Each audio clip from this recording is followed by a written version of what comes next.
there. Woo-hoo! Oh, dude, I got goose pimples just walking up on it. You ever wonder If the number of towers placed in BTD 6 correlates to the highest round reached? I did, and you're about to find out. La la la lava. Chicken.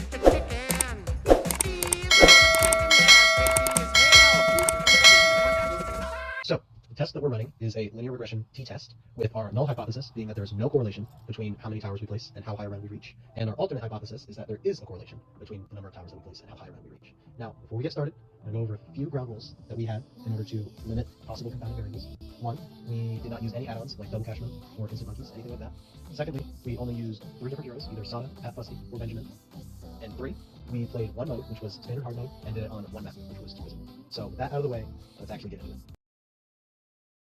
We ran 30 individual games using the same map, difficulty level, and game mode. Each run followed a consistent tower placement strategy, except for the number of towers, which varied naturally based on decision making. For each game, we carefully recorded 2 key variables: the total number of towers at the end of the game and the highest round reached before losing. To account for randomness or bad luck, we noted outliers like the round 79 run with only 12 towers. Despite this, the overall dataset was robust.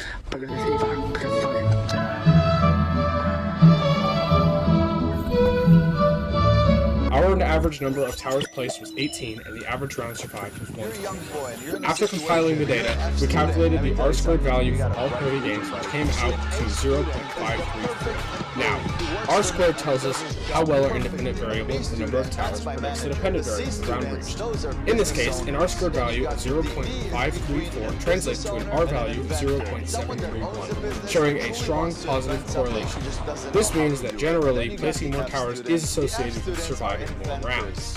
We also tested how this correlation held up across different heroes. For Benjamin, we saw an R-squared value of 0.79, strong. For Pat Fusty, an incredibly high 0.964, suggesting near perfect predictability. But with Sada, the correlation was weak, just 0.022. This could suggest that Sada's aggressive early game power reduces dependence on tower count, or that player strategy shifts more with her. These differences suggest hero choice may impact how tower quantity relates to survival. It's not just how many towers you place, but who's leading them. To confirm our findings weren't due to chance, we ran a linear regression t-test. The p-value we got was 1.39333 times 10 to the power of -6. That's way below the standard 0.05 threshold for statistical significance. So we confidently reject the null hypothesis that there's no correlation, and support the alternative, yes, more towers generally lead to surviving longer. In conclusion, our experiment demonstrates a statistically significant positive correlation between tower count and highest round survival. The hero choice can influence how strong the correlation is, the overall trend is clear. The more towers we lead to survival.